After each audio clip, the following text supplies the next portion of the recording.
Dadaji, look! The rocket is going to the moon! Yes, my boy. Maybe you'll be on the next one. आपको क्या लगता है, क्या हमारे बच्चे या फिर बच्चों के बच्चे आने वाले दिनों में ये कह सकते हैं कि इस बार गर्मियों की छुट्टी में हम लोग चांद पे जाने का सोच रहे हैं या फिर मार्स पे? क्या हम इंसान आने वाले दिनों में मल्टी प्लैनेटरी स्पीसीज़ बन सकते हैं? ये कोई सपना नहीं है, ये शायद हमारे आने वाले दिनों की हकीकत हो सकती है। और इस हकीकत की तरफ हमने पहला कदम बढ़ाया 1 अप्रैल 2026 को, जब आर्टेमिस 2 कैनेडी स्पेस सेंटर से लॉन्च हुआ। 4, 3, 2, 1, booster ignition, and lift off. The crew of Artemis 2 now bound for the moon. Humanity's next great voyage begins. Artemis 2 पहली क्रूड मिशन है नासा की तरफ से आफ्टर 1972 अपोलो मिशन। अब ये सवाल कर सकते हैं कि हमने तो 56 साल पहले इंसानियत का झंडा चांद पे गाड़ दिया है, फिर अचानक से इतने सालों बाद इस आर्टेमिस 2 मिशन में ऐसा अलग क्या है जो हम लोग करने की कोशिश कर रहे हैं?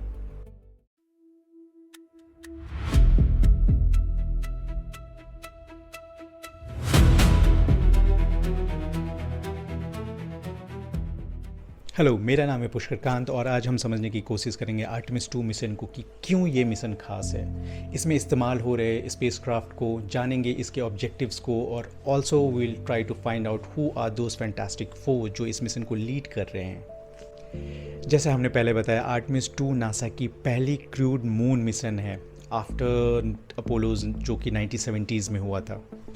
आर्टेमिस 1 वॉज लॉन्च इन 2022, पर उस मिशन में कोई भी इंसान स्पेसक्राफ्ट में नहीं था। पर इस वाले आर्टेमिस 2 मिशन में we have 4 astronauts.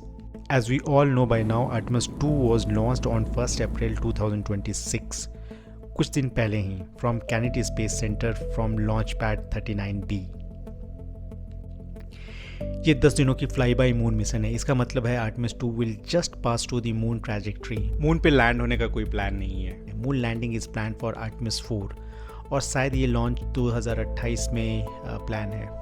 Artemis 2 mission तो वैसे तो खुद में खास है, लेकिन इसे और ख़ास बनाती है इसकी स्पेसक्राफ्ट। आर्टेमिस 2 के कंप्लीट रॉकेट सिस्टम को कहते हैं स्पेस लॉन्च सिस्टम, और शॉर्ट फॉर्म में कहे तो SLS। This space launch system is one of the biggest rocket system made by the NASA till date. अगर SLS को थोड़ा डिटेल में समझने की कोशिश करें तो रॉकेट के बीच वाले हिस्से को कहते हैं कोर स्टेज। इसके दोनों तरफ लगे हुए हैं सॉलिड रॉकेट बूस्टर। ये सॉलिड रॉकेट बूस्टर इस मिशन में इसलिए भी खास है क्योंकि इसमें अमेरिका 250 का लोगो बना हुआ है, to celebrate 250th anniversary of the United State of America. Orange core stage के ऊपर है इंट्रिम क्रायोजेनिक प्रोपल्सन स्टेज, और शॉर्ट फॉर्म में कहें तो ICPS। उसके ऊपर लगा हुआ है Orion, not that Orion. This is Orion. You need to meet Orion, and this has been developed by the Center of Excellence at the Golgothias University. Orion is the heart of this mission. Orion को अगर 3 हिस्सों में बांटूं तो निचले हिस्से को कहते हैं यूरोपियन सर्विस मॉड्यूल या फिर ESM। ये Orion को पावर और प्रोपल्सन प्रोवाइड करवाती है। बीच वाला हिस्सा खास है, इसे कहते हैं कैप्सूल। ये वही जगह है जिसमें एस्ट्रोनॉट्स रहेंगे इस पूरे सफर में। आर्टेमिस 2 के क्रू ने इसे नाम दिया है इंटीग्रिटी। ये पूरे मिशन में कैप्सूल ही है जो वापस धरती पे सारे एस्ट्रोनॉट्स को लेके लौटने वाला है। ओरायन के ऊपर के हिस्से को कहते हैं launch abort system. I hope astronaut को इसकी ज़रूरत ना पड़े।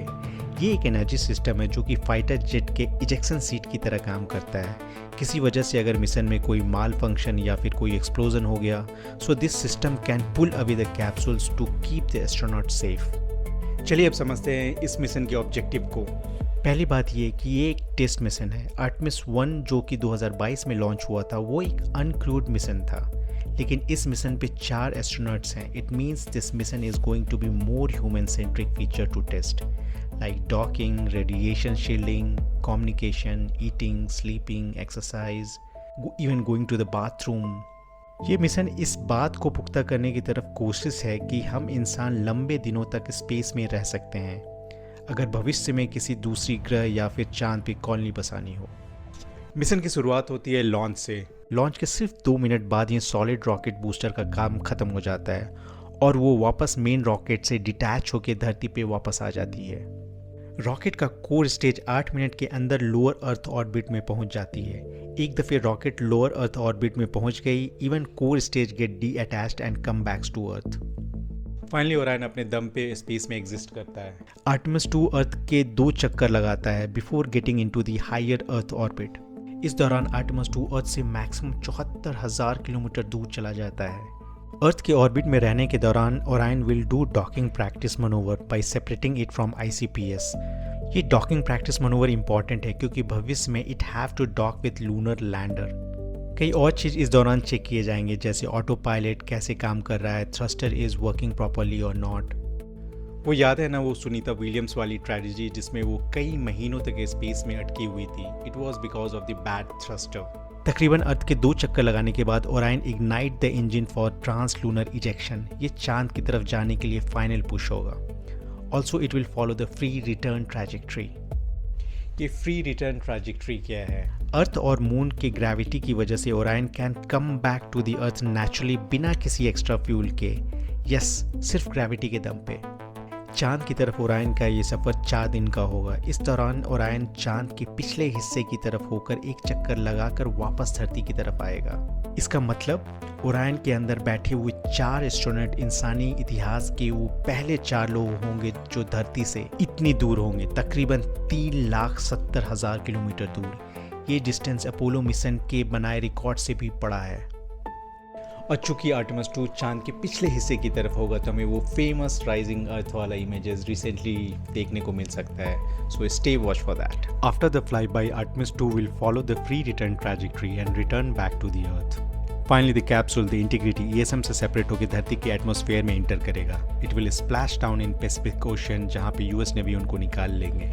ये तो बात रही मिशन के स्पेसक्राफ्ट की, पर अब सबसे इंपॉर्टेंट बात, कौन है वो फैंटास्टिक 4 जो इस मिशन को लीड कर रहे हैं? राइड वाइजमैन, ये कमांडर है आर्टेमिस 2 के। विक्टर ग्लोवर, ये आर्टेमिस 2 के पायलट हैं। He is also the first person in colour. Christina Koch mission की स्पेशलिस्ट है। और आखिरी जेरमी हैंसन, ये भी मिशन के स्पेशलिस्ट हैं। वो एक कैनेडियन एस्ट्रोनॉट हैं और कमाल की बात ये है कि ये मिशन उनका पहला स्पेस मिशन है। आखिर में सबसे ज़रूरी सवाल, ये मिशन अभी क्यों? पिछले 50 सालों में हमने मून मिशन को बिल्कुल भुला दिया था, फिर आज इसकी क्या ज़रूरत है? मुझे नहीं लगता कि इसमें कोई भी दो राय है कि इस तरह के प्रोजेक्ट या फिर मिशन काफ़ी महंगे होते हैं किसी भी देश या किसी भी सरकार के लिए। 1960 से 70 के दशक में जब हम लास्ट टाइम चांद पे गए थे, वो एक महज रेस थी अपनी ताकत दिखाने की। वो कोल्ड वॉर का दौर था। एक दफ़े race got over, we had a different priorities. Basic थी industrialisation, infra, job, food, and no wonder it got stopped post we succeeded. लेकिन आज हम अपने आने वाले भविष्य की तरफ देख रहे हैं और उसकी तरफ कदम उठा रहे हैं एक बेहतर भविष्य के लिए। ये कोशिश बेहतरीन है और मैं काफ़ी ऑप्टिमिस्टिक हूँ इस मिशन को लेके। पर मेरा एक सवाल है, जब वो 4 एस्ट्रोनॉट चांद के पिछले हिस्से की तरफ होंगे और वो राइजिंग अर्थ को देख रहे होंगे, एक नीला गेंदनुमा धरती, सिर्फ एक गोला, कोई देश नहीं, कोई धर्म नहीं, सिर्फ एक नीला बॉल। एक बार उनके POV से देखो तो क्या आज जो हम इस धरती पे आपस में लड़ रहे हैं फॉर वेरियस रीजंस, क्या वो जस्टिफाइड लगती है? मेरा नाम है पुष्कर कांत और आप देख रहे थे T-Rex। If you like this content, like, share and subscribe. Thank you.